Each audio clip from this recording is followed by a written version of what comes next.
जय जगन्नाथ। राधे श्रीकृष्ण। गोमातार गोबर को मैला अवर्जना भावी बाहर फिंगी दौरान कि ताहले सावधान होई सुन। ब्रह्मा पुराण रे उल्लिखित रही यही सुंदर तथ्य मनुष्यर भाग्य को बदल दी न थाए बरं ता कर्म को मध्य बदल दी थाए। जेतेबेले गोमातार गोबर को आमे बाहर फिंगी दौछंती सेही समय भगवान ब्रह्मा जेतेबेले पृथ्वी को सृष्टि करथिले ता साथिरे गोमाता को मध्य सृष्टि करथिले। एक चमत्कार गुण एक महा उपाय गोमाता पाखरे रहिछि जहा कोनोसी व्यक्ति मध्य जानती नहीं।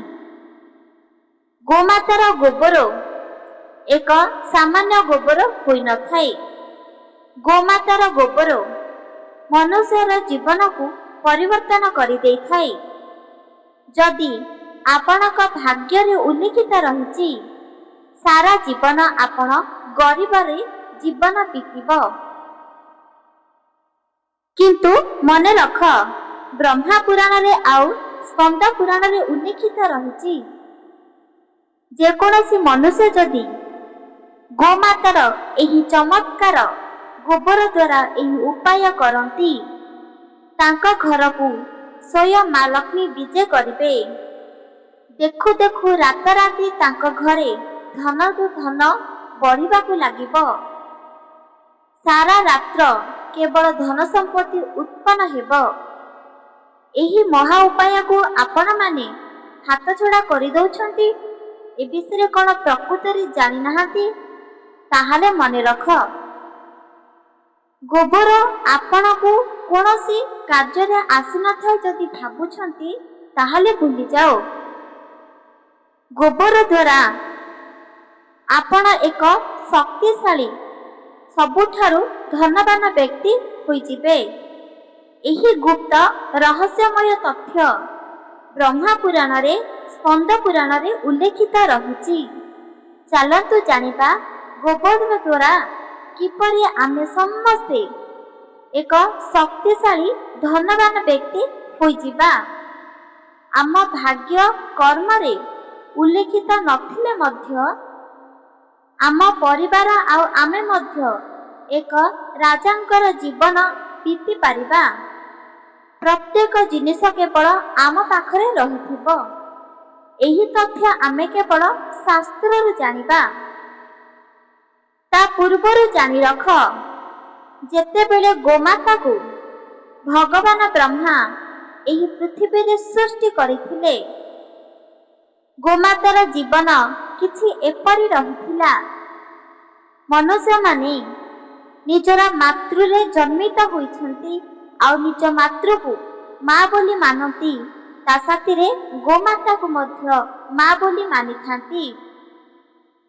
एही सुंदर तथ्य आमको केवल ब्रह्मा पुराण आ द्वितीय हेउची स्कंद पुराण रे शिखि परिबा। एही तथ्य आपण अणदेखा करंतु नाही किंबा मिथ्या वचन मध्य कुहंतु नाही। आपणक निज हस्तरे आपणकर भाग्य को लेखि दे पारिबो। एही महा उपाय जेतेबेले कोनोसी रोग रहिछि ताहार औषध मध्य रहिछि। जदि किछि समस्या रहिछि ताहार समाधान मध्य रहिछि। जदि दुख कष्ट रहिछि ताहाले सुख हस आनंद मध्य ता साथी रहिछि। ठीक से परि जदि गरीब अछि ताहाले धनी मध्य रहिछि। किंतु एही धनी हेबार एक कौशल जानिबा को पड़ी थाए जहा शास्त्र रे उल्लेखित रहिछि। सेथिपाई आपणक पाखरे जदि समय नाही ताहाले समय को बाहर करी एही सुंदर तथ्य को थरे मात्र श्रवण करंतु। किए जानिछि एबे ही आपणकर जीवन संपूर्ण भाବରେ परिवर्तन होइजिब। जो धन संपत्ति पाई प्रत्येक मनुष्य निजरे कुकर्म फल अर्जित करुछंती जदि ସେହି ଧନ ସମ୍ପତ୍ତି ମିଳିଯାଏ, ତାହେଲେ ତାଙ୍କୁ କୌଣସି କୁକର୍ମ ଫଳ କରିବାକୁ ପଡ଼ିବ ନାହିଁ। ଆଉ ଏ ଜନ୍ମରେ ତାଙ୍କେ ବହୁତ ଖୁସି ଆନନ୍ଦରେ ମଧ୍ୟ ରହିପାରିବେ। ଚାଲନ୍ତୁ ସମ୍ମାନ ଦେଇ ସେହି ଶାସ୍ତ୍ରକୁ ଜାଣିପାରିବା। ଏହି ପୃଥିବୀରେ ଭଗବାନ ବ୍ରହ୍ମା ଗୋମାତାକୁ ସୃଷ୍ଟି କରିଥିଲେ, ତା ସାଥିରେ ଏହି ଚମତ୍କାର ମଧ୍ୟ ରଖିଥିଲେ। ଏହି ପଛରେ କାରଣ ମଧ୍ୟ ରହିଛି, ଯାହା ମନୁଷ୍ୟମାନେ ଜାଣିବା ଅତି ଜରୁରୀ ହୋଇଥାଏ। ଜୟ ଜଗନ୍ନାଥ, ରାଧେ ଶ୍ରୀକୃଷ୍ଣ। ବ୍ରହ୍ମା ପୁରାଣରେ ଉଲ୍ଲେଖିତ ରହିଛି, ସ୍ୱୟଂ ବ୍ରହ୍ମା ଏହି ପୃଥିବୀକୁ ସୃଷ୍ଟି କରିଛନ୍ତି। ମନୁଷ୍ୟ, ଜୀବଜନ୍ତୁ, ପ୍ରାଣୀ, ଗଛଲତା, ଫୁଲ, ପବନ ବିଭିନ୍ନ ପ୍ରକାର ସୃଷ୍ଟି କରିଛନ୍ତି। ସେ ସମୟରେ ଯେତେବେଳେ କୌଣସି ସମସ୍ୟା ଦେଖାଦେବ ମନୁଷ୍ୟମାନଙ୍କୁ, ଏହାର ସମାଧାନ ମଧ୍ୟ ବାହାର କରିଛନ୍ତି। ଯେତେବେଳେ କୌଣସି ମନୁଷ୍ୟର ମୃତ୍ୟୁବରଣ ଘଟିଥାଏ, ତାର କୁକର୍ମ ଫଳ ବଶତଃ ତାକୁ ଦଣ୍ଡ ମିଳେ। 84 ଲକ୍ଷର ଜନ୍ମ ତାକୁ ନେବାକୁ ପଡ଼ିବ। ଯେମିତି ଜାଣ, ସର୍ବପ୍ରଥମ ହେଉଛି ଯେଉଁ ମନୁଷ୍ୟର ମୃତ୍ୟୁବରଣ ଘଟିବ, ସେହି ମନୁଷ୍ୟ ସର୍ବପ୍ରଥମେ କୀଟ ପତଙ୍ଗ ହୋଇ ଜନ୍ମିତ ହେବ। ଗଛଲତା ପାଣି ପବନ ହୋଇ ଜନ୍ମିତ ହେବ। ତାପରେ ଆସୁଛି ଚଳଚଳ ପ୍ରାଣୀ। ଯେଉଁ ପ୍ରାଣୀ କେବଳ ଜଳରେ ବାସ କରନ୍ତି, ସେହି ପ୍ରାଣୀ ହୋଇ ଜନ୍ମିତ ହେବ। ତାପରେ ଯାଇ ଗୋମାତା ପଶୁ ପକ୍ଷୀ କୀଟ ପତଙ୍ଗ ହୋଇ ଜନ୍ମିତ ହେବ। ତାପରେ ଯାଇ ଗୋମାତା, ତାପରେ ଆସିବ ମନୁଷ୍ୟ ଜନ୍ମ। ମନୁଷ୍ୟ ଜନ୍ମ ନେବାକୁ ହେଲେ ଗୋଟିଏ ଆତ୍ମାକୁ 84 ଲକ୍ଷର ଜନ୍ମ ଦେବାକୁ ପଡ଼ିଥାଏ। ତାପରେ ଯାଇ ତାକୁ ମନୁଷ୍ୟ ଜନ୍ମ ପ୍ରାପ୍ତ ମିଳିଥାଏ। ତ ଜାଣନ୍ତୁ, ମନୁଷ୍ୟ ଜନ୍ମ କେତେ କଷ୍ଟରେ ପ୍ରକୃତରେ ମିଳିଥାଏ। କିନ୍ତୁ ଯେତେବେଳେ ଭଗବାନ ସୃଷ୍ଟି କରିଥିଲେ, ସେ ସମୟରେ ଏକଥା ମଧ୍ୟ କହିଥିଲେ, ଯେତେବେଳେ ମନୁଷ୍ୟମାନେ ବିଭିନ୍ନ ଲକ୍ଷ ଲକ୍ଷ ଜନ୍ମ ନେଇ ସର୍ବଶେଷରେ ମନୁଷ୍ୟ ଜନ୍ମ ନେବେ, ତାର ଶରୀର, ତାର ଆତ୍ମା ସମ୍ପୂର୍ଣ୍ଣ ଭାବରେ କିପରି ପରିବର୍ତ୍ତନ, କିପରି ଅମୃତ ଆଉ କିପରି ଚମତ୍କାର ପବିତ୍ର ହେବ, ଏହି ତଥ୍ୟ ଭାବି ସ୍ୱୟଂ ଭଗବାନ ବ୍ରହ୍ମା ସୃଷ୍ଟି କରିଥିଲେ ଗୋମାତାକୁ। ଯେତେବେଳେ କୌଣସି ମନୁଷ୍ୟ ଗଛଲତା, ବିଭିନ୍ନ ପ୍ରକାର ଜୀବଜନ୍ତୁ, ପଶୁ, କୀଟ ପତଙ୍ଗ ହୋଇ ସର୍ବସ୍ୱ ଜନ୍ମିତ ନେଇ ଏକ ଗୋମାତା ହୋଇ ଜନ୍ମିତ ନେବ। ଗୋମାତା 33 କୋଟି ଦେବୀ ଦେବତା ବାସ କରନ୍ତି ଗୋମାତାଙ୍କ ଶରୀରରେ। ସେହି ଶରୀର ନେଇ ପୁଣି ଥରେ ଏକ ମନୁଷ୍ୟ ଜନ୍ମରେ ଜନ୍ମିତ ହୋଇପାରିବ।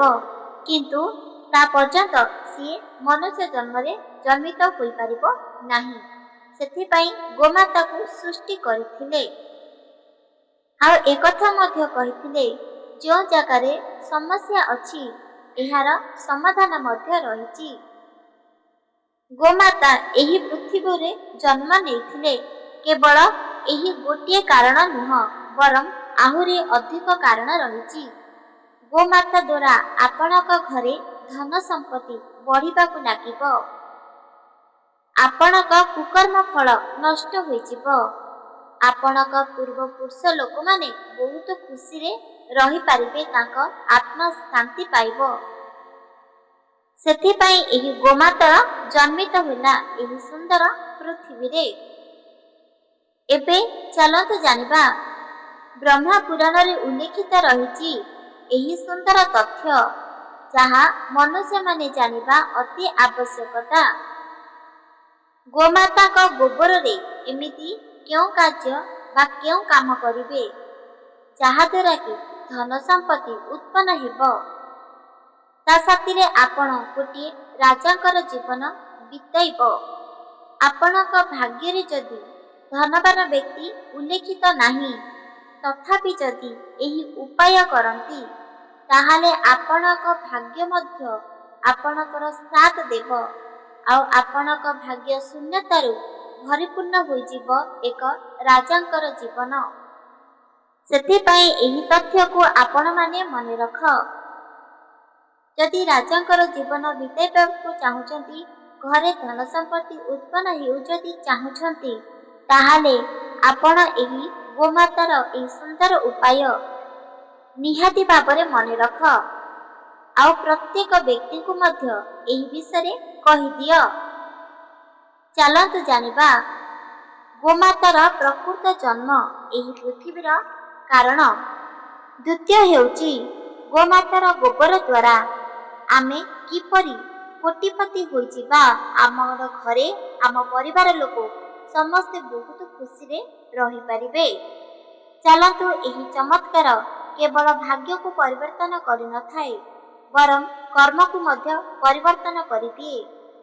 ଯଦି ଆପଣଙ୍କ ପାଖରେ ଧନ ସମ୍ପତ୍ତି ନାହିଁ, ତାହେଲେ ଆପଣ ସୁକର୍ମ କେବେ ବି କରିପାରିବେ ନାହିଁ। ଆପଣଙ୍କ ଦ୍ୱାରା କୁକର୍ମ ଫଳ ଅର୍ଜିତ ହୋଇଯାଏ। ସେଥିପାଇଁ ଆପଣମାନେ ଏହି ତଥ୍ୟ ମନେ ରଖ। ଚାଲନ୍ତୁ ଜାଣିବା ଗୋମାତାର ଏହି ଚମତ୍କାର ରହସ୍ୟମୟ ତଥ୍ୟ। ଭଗବାନ ଶ୍ରୀକୃଷ୍ଣଙ୍କୁ ଏହି ଗୋଟିଏ ପ୍ରଶ୍ନ ପଚାରିଥିଲେ। ଏହି ପ୍ରଶ୍ନର ଉତ୍ତର ଯେକୌଣସି ମନୁଷ୍ୟ ନିଜ କର୍ଣ୍ଣରେ ଶ୍ରବଣ କରିବ, ତାକୁ କୌଣସି ବି ରୋଗ ସ୍ପର୍ଶ କରିପାରିବ ନାହିଁ। ସେଥିପାଇଁ ମନେ ରଖ, ଯେତେବେଳେ ଗୋମାତାକୁ ଏହି ପୃଥିବୀରେ ସୃଷ୍ଟି କରାଗଲା, ସେ ସମୟରେ ଭଗବାନ ବ୍ରହ୍ମା ଗୋମାତାଙ୍କର ଏହି କ୍ଷୀର ଅର୍ଥାତ୍ ଅମୃତ କ୍ଷୀର ପ୍ରତ୍ୟେକ ବ୍ୟକ୍ତିଙ୍କୁ ପ୍ରଦାନ କରିବେ। ପ୍ରତ୍ୟେକ ସନ୍ତାନ ଏହି ପୃଥିବୀରେ ଜନ୍ମିତ ହୋଇଥିବା ମନୁଷ୍ୟମାନେ ମଧ୍ୟ ପାନ କରିପାରିବେ। ସେଥିପାଇଁ ଗୋମାତାର ଏହି ପୃଥିବୀରେ ଜନ୍ମିତ ହେଲା। ଦ୍ୱିତୀୟ ହେଉଛି ପ୍ରତ୍ୟେକ ବିପଦରୁ ଉଦ୍ଧାର କରିବା ପାଇଁ ଗୋମାତାର ଜନ୍ମିତ କରିଲେ। ଯେତେବେଳେ ଗୋମାତା ଏହି ପୃଥିବୀରେ ଜନ୍ମିତ ହେଲେ, ତାଙ୍କର ଏକ ସୁନ୍ଦର ବାଛୁରୀଟିଏ ଜନ୍ମ ହେଲା। ଆପଣମାନେ ଦେଖିଥିବେ, ଆଗକାଳ ଲୋକମାନଙ୍କ ଏମିତି ଗୋଟିଏ ଘର ନାହିଁ ଯେଉଁ ଘରେ ଗୋମାତା ଗୋଟେ ବି ନାହାନ୍ତି। ଗୋଟି ଗୋଟି କରି ଘର ଆଉ ଗୋଟି ଗୋଟି କରି ଗୋମାତା ମଧ୍ୟ ବାସ କରୁଥିଲେ। ଗୋମାତାଙ୍କର ସେବାସୂତ୍ର ଭଲରେ ଚାଲୁଥିଲା। ପ୍ରତ୍ୟେକ ମାଲିକମାନେ ଗୋମାତାଙ୍କୁ ନିଜର ସଦସ୍ୟ ଭାବି ଯତ୍ନ କରୁଥିଲେ।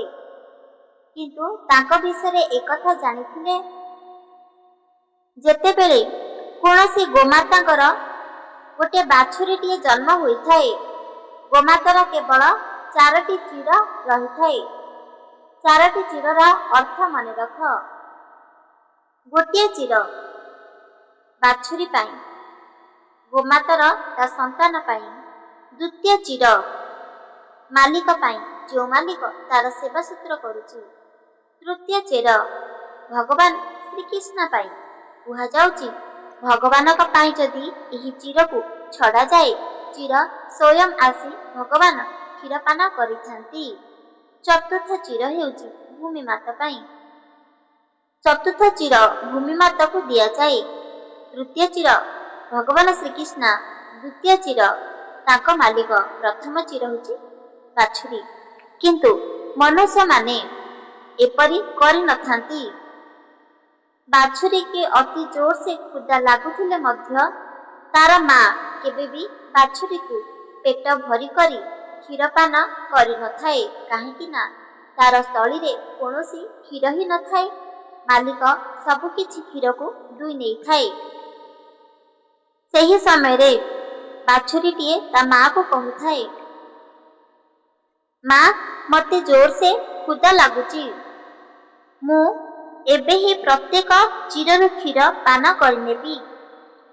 ମାଟି ତା ବାଛୁରୀକୁ କହୁଛି, ନାଇଁ ଧନ, ତୁ ବିଲକୁଲ ବି ଏପରି କରେନି। ତୋର ମାଲିକ ଏବେ ଆସିଯିବ, ତାର ମଧ୍ୟ କ୍ଷୀର ଆବଶ୍ୟକତା ପଡ଼ିଛି। ସିଏ ନିଜେ ପାନ କରିବ, ତା ସାଥିରେ ତା ଛୁଆ, ଆଉ ଯେତିକି କ୍ଷୀର ବଞ୍ଚିବ ସିଏ ବିକ୍ରି କରିବ। ଛୁଆଟି ଏକଥା ଶୁଣି କ୍ରୋଧିତ ହୋଇଗଲା, ଆଉ କହିବାକୁ ଲାଗିଲା, ମା, ମୋତେ ଜୋରସେ ଭୋକ ଲାଗୁଛି, ଆଉ ମୁଁ କ୍ଷୀରପାନ କରିବି ବୋଲି କହୁଛି, କିନ୍ତୁ ତୁମେ କହୁଛ ତୁମର ମାଲିକକୁ ଦେବ, ଆଉ ତୁମର ମାଲିକ ଆଉ କାହାକୁ ବିକ୍ରି କରିଦେବ ସେହି କ୍ଷୀରକୁ, ଯେଉଁ କ୍ଷୀର ମୋତେ ଆବଶ୍ୟକତା ପଡ଼ିଛି। ସେ ସମୟରେ ବାଛୁରୀଟିକୁ ବୁଝାଇବାକୁ ଯାଇ ତା ମା କହିବାକୁ ଲାଗୁଛି, ଧନ ବୁଝେ ମୋର ଧନ, ଅବୁଝ କେବେ ବି ହୁଏନି। ଯେଉଁ ମାଲିକ ଆମକୁ ଆଦର କରୁଛି, ଆମକୁ ସ୍ନେହ କରୁଛି, ଆମେ ମଧ୍ୟ ତାଙ୍କର ଯତ୍ନ ନେବା ଉଚିତ। ତାଙ୍କେ ଯଦି ଆମର ଯତ୍ନ ନେଉଛନ୍ତି, ଆମେ ମଧ୍ୟ ତାଙ୍କେ ଯତ୍ନ ନେବା। ବାଛୁରୀଟିଏ ଏକଥା ଶୁଣିବା ପାଇଁ ନାରାଜ ହେଲେ।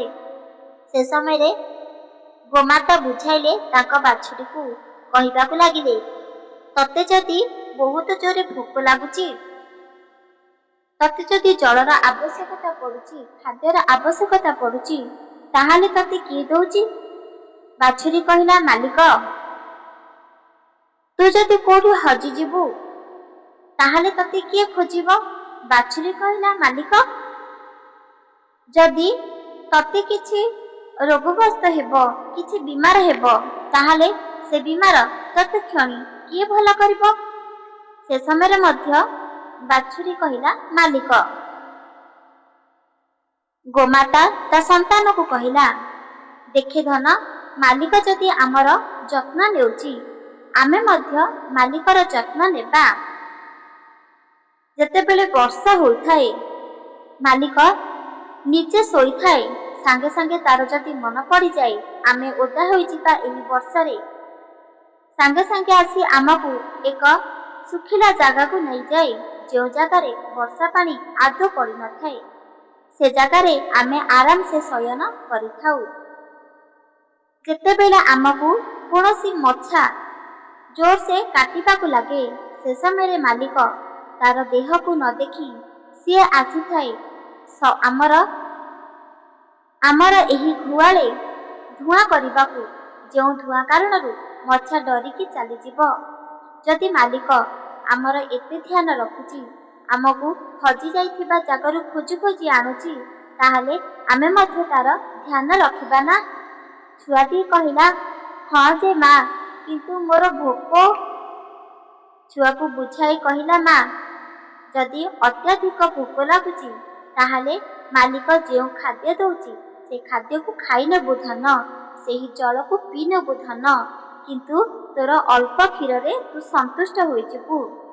ବାଛୁରୀକୁ ସିନା ଗୋମାତା ବୁଝେଇ ଦେଲା, କିନ୍ତୁ ତାର ମନକୁ କିପରି ବୁଝାଇବ? ବାଛୁରୀ ଯେତେବେଳେ ତା ମାର ଚିରରୁ କ୍ଷୀର ବାରମ୍ବାର ଅତି ଜୋରସେ ଖାଇବାକୁ ଲାଗେ, ସେତେବେଳେ ମା ମନ ବୁଝୁ ନଥାଏ। ମା କହିବାକୁ ଲାଗୁଥାଏ ମାଲିକକୁ, ଗୋଟିଏ ଚିର ମୋ ସନ୍ତାନ ପାଇଁ ରଖିଦିଅ, ଛାଡ଼ିଦିଅ। କିନ୍ତୁ ମାଲିକ ଗାଈର କଥା ନ ଶୁଭୁଥିବା କାରଣରୁ, ନ ବୁଝୁଥିବା କାରଣରୁ ସେହି 4ଟି ଯାକର କ୍ଷୀରକୁ ଦୁଇ ନିଏ। ଯେତେବେଳେ ସେହି ବାଛୁରୀଟିଏ ଦେଖେ, ପୁଣି ଥରେ ତା ମାର ଚିରରୁ ଆଉ ଟୋପାଟେ ହେଲେ କ୍ଷୀର ବାହାରୁ ନାହିଁ, ସେ ସମୟରେ ସେହି ବାଛୁରୀ ସେହି ଚିରରୁ କ୍ଷୀର ନ ଖାଇ ବରଂ ଚାଲିଯାଏ ତା ମାଲିକ ଯାହା ବି କିଛି ତାକୁ ଦେଇଥାଏ ଖାଇବା ପାଇଁ, ସେହି ଜିନିଷକୁ ସିଏ ଖାଇବା ପାଇଁ। ବାଛୁରୀର ମା ଏକଥା ଦେଖି କ୍ରନ୍ଦନ କରିବାକୁ ଆରମ୍ଭ କରିଲା, ଆଉ ମନେ ବିଚାର କରିଲା, ଯଦି ମୋ ମା ମୋ ଚିରରୁ କ୍ଷୀର ମୋ ଛୁଆ ପାଇଁ ପେଟ ଫୁଲ କରିପାରୁନି, ପେଟ ଭରି କରିପାରୁନି, ମୁଁ କିପରି ମା? ଏମିତି ଭାବି ଭଗବାନ ଶ୍ରୀକୃଷ୍ଣଙ୍କୁ ଅନ୍ତରରୁ ପ୍ରାର୍ଥନା କରିବାକୁ ଆରମ୍ଭ କରିଲା। ଗୋମାତା ଯେହେତୁ 33 କୋଟି ଦେବୀ ଦେବତା ତାଙ୍କ ଶରୀରରେ, ତାଙ୍କେ ଭଗବାନଙ୍କୁ ଡାକିବା କ୍ଷଣି ଭଗବାନ ସାଙ୍ଗେ ସାଙ୍ଗେ ଆସନ୍ତି, ଆଉ ଆଶୀର୍ବାଦ ମଧ୍ୟ ପ୍ରଦାନ କରନ୍ତି। ସେ ସମୟରେ ବାଛୁରୀର ମା ଭଗବାନ ଶ୍ରୀକୃଷ୍ଣଙ୍କୁ ପଚାରୁଛନ୍ତି, ହେ ପ୍ରଭୁ, ହେ ଭଗବାନ, ମୋ ମନରେ ବହୁତ ବଡ଼ କ୍ରୋଧ ଭରି ହୋଇଛି, ଆଉ ଏହି ଦୁଃଖର କାରଣ ହେଉଛି, ଯଦି ତୁମେ ମୋତେ 4ଟି ଚେର ଦେଲ, ଆଉ 4ଟି ଚେରର 4ଟି ଜାଗାରେ ବିଭୂତ କରିଦେଲ, ତାହେଲେ କାହିଁକି ଏହି ମନୁଷ୍ୟମାନେ ମୋର 4ଟି ଯାକ କ୍ଷୀରର ଦୁଇ ନେଇଯାଆନ୍ତି? କାହିଁକି ଗୋଟିଏ ଚିର କେବେ ବି ମୋ ସନ୍ତାନ ପାଇଁ ଛାଡ଼ି ନଥାଏ? ସେ ସମୟରେ ଭଗବାନ ଶ୍ରୀହରି କହିବାକୁ ଲାଗିଲେ, ମନୁଷ୍ୟମାନେ ବହୁତ ଲୋଭୀ ହୋଇଥାନ୍ତି, ତାଙ୍କୁ ଯେତିକି ଦେଲେ ମଧ୍ୟ କମ୍ ପଡ଼ିଥାଏ। ସେହି କାରଣରୁ ପ୍ରତ୍ୟେକ ମନୁଷ୍ୟଙ୍କୁ ଯଦି ଏହି 4ଟି ଚେର ଦେବ, ତାହେଲେ ପ୍ରତ୍ୟେକ ଚେରର କ୍ଷୀର ଦୁହିଁ ନେବେ। ତାଙ୍କୁ ଯେତିକି ଆବଶ୍ୟକତା ପଡୁଛି ତାକେ ସେତିକି ନ ନେଇ ବରଂ ପ୍ରତ୍ୟେକ ଚେରରୁ କ୍ଷୀର କାଢ଼ି ନିଅନ୍ତି। ଦେଖନ୍ତି ନାହିଁ ମୋର ଛୋଟ ବାଛୁରୀଟିଏ ଖାଇବା ପାଇଁ ଆକୁଳ ହେଉଛି। ଭଗବାନ କୃଷ୍ଣ, ଆପଣ ଆଉ ଗୋଟିଏ ଚେର ମତେ ଦିଅନ୍ତୁ, 5ଟି ଚିର। 5ଟି ଚିରରୁ ଗୋଟିଏ ଚିର ତ ମୋ ପିଲା ପାଇଁ ଛାଡ଼ିଦେବେ। ଭଗବାନ ଶ୍ରୀକୃଷ୍ଣ କହିବାକୁ ଲାଗିଲେ, ଏହା ତ ଅସତ୍ୟ ଅଟେ। ମୁଁ ତ ଚେର ନିହାତି ଭାବରେ ଦେବି, କିନ୍ତୁ ମନୁଷ୍ୟମାନେ ସେହି 5ଟି ଯାକ ଚେରରୁ ସମ୍ପୂର୍ଣ୍ଣ କ୍ଷୀର କାଢ଼ି ନେବେ, କାହିଁକି ନା ତାଙ୍କୁ ଯେତିକି ଦେଲେ ମଧ୍ୟ କମ୍ ପଡ଼ିବ। ବାଛୁରୀଟିଏ ଏକଥା ଶୁଣି ମନ ଦୁଃଖ କରିଲା, ତା ସାଥିରେ ମା ମଧ୍ୟ ମନ ଭାଙ୍ଗି ପଡ଼ିଲା। ମାଟି କହୁଛି, ହେ ପ୍ରଭୁ, ତାହେଲେ ମୋ ଛୁଆକୁ ମୁଁ ପେଟ ଭରି କରିପାରିବିନି। ଭଗବାନ ଶ୍ରୀକୃଷ୍ଣ କହୁଛନ୍ତି, ତାହେଲେ ଗୋଟିଏ ଉପାୟ କରିବାକୁ ପଡ଼ିବ। ଯେଉଁ ଉପାୟ କାରଣରୁ ମନୁଷ୍ୟମାନେ ତୋର କ୍ଷୀରକୁ କେବେ ବି ଅଧିକ କାଢ଼ି ବିକ୍ରି କରିବେ ନାହିଁ, କାହିଁକି ନା ତାଙ୍କ ପାଖରେ ତ ଅଧିକ ଧନ ସମ୍ପତ୍ତି ରହିଯିବ, ଆଉ ତାଙ୍କେ ଯେତିକି କ୍ଷୀର ଆବଶ୍ୟକତା ସେତିକି କାଢ଼ି ନେବେ, ଆଉ ତୋ ଛୁଆ ମନ ଭରି ଆରାମସେ କ୍ଷୀର ପାନ କରିପାରିବ। ଏକଥା ଶୁଣି ଗୋମାତା ବହୁତ ଖୁସି ହୋଇଗଲେ। ଆଉ ବ୍ରହ୍ମା, ବିଷ୍ଣୁ, ମହେଶ୍ୱର ଏକତ୍ରିତ ହେଲେ। ତାଙ୍କର ଶକ୍ତି ଏକତ୍ରିତ କରି ଗୋମାତାଙ୍କ ଶରୀରରେ ପ୍ରବେଶ କରାଇଲେ। ଆଉ ଶାସ୍ତ୍ରରେ ଉଲ୍ଲିଖିତ କରିଲେ, ଗୋମାତା ଯେଉଁ ଗୋବର ଏକ ଚମତ୍କାର ତୁଲ୍ୟ। ଯଦି କୌଣସି ମନୁଷ୍ୟର ଭାଗ୍ୟରେ ଯଦି ଗରିବ ରହିଛି, ଯଦି ଅଚାନକ ଧନୀ ହେବାକୁ ଚାହୁଁଛି, ତାହେଲେ ଏହି ଉପାୟ ଯଦି ସେମାନେ କରନ୍ତି, ତାହେଲେ ରାତାରାତି ତାଙ୍କେ ଧନବାନ ବ୍ୟକ୍ତି ହୋଇଯିବେ। ଯଦି ଏହି ଗୋବରରେ ଏହି ଚମତ୍କାର ମହା ଉପାୟ କରନ୍ତି, ସାରା ରାତ୍ର ଆଉ ଦିନ ସାରା କେବଳ ଧନ ସମ୍ପତ୍ତି ଉତ୍ପନ୍ନ ହେବ, ଆଉ ତାଙ୍କେ ରାଜାଙ୍କ ପରି ଜୀବନ ବିତାଇ ପାରିବେ। ଏକଥା ଶୁଣି ଗୋମାତା ବହୁତ ଖୁସି ହୋଇଗଲେ। ଆଉ ମନେ ମନେ ଭାବିଲେ, ଗୋମାତା ତ ନିହାତି ଭାବରେ ମୋ ଗୋବରରେ ଏହି ସବୁ କାର୍ଯ୍ୟ ମନୁଷ୍ୟମାନେ କରିବେ, ଆଉ ତାଙ୍କେ ଅଚାନକ ଧନୀ ହୋଇଯିବେ, ଆଉ କ୍ଷୀର ଅତ୍ୟଧିକ କାଢ଼ିବେ ନାହିଁ କି ବିକ୍ରି ମଧ୍ୟ କରିବେ ନାହିଁ। ମୋ ଛୁଆ ଆରାମସେ ପେଟ ଫୁଲ କରି ଭୋଜନ କରିପାରିବ। ଶାସ୍ତ୍ରରେ ତ ଉଲ୍ଲିଖିତ କରିଦେଲେ, କିନ୍ତୁ କୌଣସି ମନୁଷ୍ୟ ଶାସ୍ତ୍ର ପଢ଼ିଲେ ନାହିଁ କି ବିଶ୍ୱାସ କଲେ ମଧ୍ୟ ନାହିଁ। ଯେତେ ମଧ୍ୟ 4ଟି ଚେରରୁ 4ଟି ଚେର ସମ୍ପୂର୍ଣ୍ଣ ଭାବରେ କାଢ଼ିଦିଏ, ଆଉ ବିକ୍ରି ମଧ୍ୟ କରିଦିଏ। ଗୋମାତା ଏସବୁ ଦେଖିଲେ, ଆଉ ପୁଣି ଥରେ କୃଷ୍ଣଙ୍କୁ ପଚାରିଲେ, ହେ ପ୍ରଭୁ, ମନୁଷ୍ୟମାନେ ତ କେବେ ବି ମୋ ଗୋବର ଦ୍ୱାରା ଏହି ଉପାୟ କରୁନାହାନ୍ତି, ଆଉ କ୍ଷୀର ସମ୍ପୂର୍ଣ୍ଣ ଭାବରେ କାଢ଼ି ନେଉଛନ୍ତି, କ'ଣ ମନୁଷ୍ୟମାନେ ଏସବୁ ବିଲକୁଲ ମଧ୍ୟ କରିବେ ନାହିଁ? ଏକଥା ଶୁଣି ଭଗବାନ ଶ୍ରୀକୃଷ୍ଣ କହିଲେ, ଏହା ତ ସତ୍ୟ, ମନୁଷ୍ୟମାନେ ଏହାକୁ ବିଶ୍ୱାସ କରନ୍ତି ନାହିଁ। ମନୁଷ୍ୟମାନଙ୍କ ହସ୍ତରେ ଯେତେ ମଧ୍ୟ ଦେଲେ ତାଙ୍କୁ ଆହୁରି ଅଧିକ ଆବଶ୍ୟକତା ପଡ଼ିବ, ତାଙ୍କ ଅଣ୍ଟିବ ନାହିଁ ଯେତେ ନେଲେ ମଧ୍ୟ। ସେଥିପାଇଁ କିଛି ନା କିଛି ଉପାୟ ରହିବ। ଆଉ ଯଦି ସେମାନେ ଏହି ଶାସ୍ତ୍ରକୁ ଅଣଦେଖା କରିବେ, ବିଶ୍ୱାସ କରିବେ ନାହିଁ, ଏହି ମହା ଉପାୟ ବିଲକୁଲ ମଧ୍ୟ କରିବେ ନାହିଁ, ତାହେଲେ ତାଙ୍କେ କୌଣସି ବି ଗୋବର ଦ୍ୱାରା ଉପାୟ ନ କରି ଗରିବ ହିଁ ସଦାସର୍ବଦା ରହିବେ। ଗୋମାତା ଏକଥା ଶୁଣିଲେ, ଆଉ ମନେ ମନେ ଭାବିଲେ। ତାଙ୍କ ଛୁଆକୁ କହିଲେ, ନାଇଁ ଧନ, ତୁ ଏଥର କ୍ଷୀର ଅଳ୍ପ ପାନ କରିବୁ, ଆଉ ଖାଦ୍ୟ ଖାଇବୁ, ଆଉ ମାଲିକ ଯାହା ଦେବ ସେସବୁ ଜିନିଷ ସେବନ କରିବୁ। ଏକଥା ଶୁଣି ବାଛୁରୀଟିଏ ରାଜି ହୋଇଗଲା। ମା ସାଥିରେ ଗେଲ ହେଉଥିଲା, ମା ତାକୁ ସ୍ନେହ କରୁଥିଲା, ଆଉ ଏହି ସ୍ନେହ ତାର ପେଟ ଭରି ଦେଉଥିଲା, ଆଉ ସିଏ ମାଲିକ ଦେଉଥିବା ଖାଦ୍ୟକୁ ସେବନ କରି ବହୁତ ଖୁସିରେ ରହୁଥିଲା। ମନୁଷ୍ୟମାନେ ଧୀରେ ଧୀରେ ଶାସ୍ତ୍ରକୁ ଭୁଲିଗଲେ। ଶାସ୍ତ୍ରରେ ଏହି ଚମତ୍କାର ଉପାୟ ଉଲ୍ଲିଖିତ ଥିଲା, ତା ମଧ୍ୟ ସମ୍ପୂର୍ଣ୍ଣ ବାସ୍ ଭୁଲିଗଲେ। ଦେଖୁ ଦେଖୁ ବହୁତ ଦିନ ବିତିଗଲା। ଯେଉଁ ଘରେ ଶୂନ୍ୟ ନଥିଲା, ନିଶ୍ଚିତ ଭାବରେ ଗୋଟେରୁ ଦୁଇଟି ଗାଈ ରହୁଥିଲା, ସେ ଘର ଆଜି ଶୂନ୍ୟ ହୋଇଗଲା। ସେ ଘରେ ଗୋଟେ ବି ଗାଈ ନାହିଁ, କି ଗୋଟେ ବି ବାଛୁରୀ ନାହିଁ। ଗୋମାତା ରହିବା କାରଣରୁ ସେ ଘର ଏକ ପବିତ୍ର ହୋଇଥାଏ। ସେ ଘରେ ନକାରାତ୍ମକ ଶକ୍ତି, ଗୁଣି ତାନ୍ତ୍ର ମନ୍ତ୍ର କେବେ ବି କାଟୁ କରିନଥାଏ।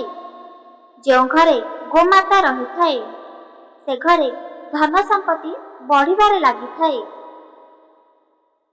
କିନ୍ତୁ ମନୁଷ୍ୟମାନେ ଏସବୁ ଭୁଲିଗଲେ। ଯେଉଁ ଘରେ ଗୋମାତାକୁ ସେବାସୂତ୍ର କରାଯାଏ, ଗୋମାତାର ଗୋବରରେ ବିଭିନ୍ନ କାର୍ଯ୍ୟ କରାଯାଏ, ଯେମିତି ଗୋମାତାର ଗୋବର ଏକ ଚମତ୍କାର ତୁଲ୍ୟ, ଗୋମାତାର କ୍ଷୀର ଅମୃତ ତୁଲ୍ୟ। ଗୋବର ଦ୍ୱାରା ଯଦି କିଛି ଅପବିତ୍ର ସ୍ଥାନକୁ ଗୋବର ପାଣିରେ ଛିଞ୍ଚାଯାଏ, ତାହେଲେ ସେ ସ୍ଥାନ ପବିତ୍ର ହୋଇଯାଏ। ବ୍ୟଞ୍ଜନ ପ୍ରସ୍ତୁତ କରିବା ପାଇଁ ଏହି ଗୋବରକୁ ଖରାରେ ଶୁଖାଯାଏ। ଶୁଖି ସାରିଲା ପରେ ଘଷିରେ ପ୍ରସ୍ତୁତ ହୋଇଥାଏ। ସେହି ଘଷିକୁ ନେଇ ଖାଦ୍ୟ ପ୍ରସ୍ତୁତ ବା ରନ୍ଧନ କାର୍ଯ୍ୟ କରାଯାଏ। ଆଉ ଏହି ରନ୍ଧନ ପ୍ରତ୍ୟେକ ମନୁଷ୍ୟ ସେବନ କରୁଥାଏ। ଗୋବର ଦ୍ୱାରା ଏହି ଦୁଇଟି କାର୍ଯ୍ୟ ଶିଖିପାରିଲେ, କିନ୍ତୁ ମନୁଷ୍ୟମାନେ ଏହି ଚମତ୍କାର ଉପାୟ ଜାଣିପାରିଲେ ନାହିଁ। ଆଉ ସେହି ଶାସ୍ତ୍ରରେ ଠିକ୍ ଏପରି ଉଲ୍ଲେଖିତ ରହିଗଲା। ଯେଉଁ ଗ୍ରାମରେ କେବଳ ଗୋମାତାର ଶବ୍ଦ ଶୁଭାଯାଉଥିଲା, ଯେଉଁ ଗ୍ରାମରେ ଚାରିପାର୍ଶ୍ୱରେ କେବଳ ଗୋମାତାଙ୍କର ଗୋବର ଦେଖିବାକୁ ମିଳୁଥିଲା, ଯେଉଁ ଗ୍ରାମରେ ଏକ ସୁନ୍ଦର ଆଉ ପବିତ୍ର ବାସ୍ନା ହେଉଥିଲା, ସେହି ଗ୍ରାମ ଏକ ଶୂନ୍ୟ ପାଲଟି ଗଲା। ଗୋମାତା ନ ରହିବା କାରଣରୁ ଗ୍ରାମ ଦେଖିବାକୁ ଅସୁନ୍ଦର ଲାଗେ, ପବିତ୍ରତା ନଥାଏ, ଆଉ ସୁନ୍ଦର ଦେଖାଯାଇନଥାଏ। ଗୋମାତା ରହିବା କାରଣରୁ ବହୁତ ଶୁଭ ସଂକେତ ମଧ୍ୟ ଦେଇଥାଏ। ମାଲିକମାନେ ଜାଣିପାରନ୍ତି ତାଙ୍କର ଶୁଭ ସମୟ ଯଦି ଆସୁଛି, ଗୋମାତା ସଂକେତ ଦେଇଥାଏ।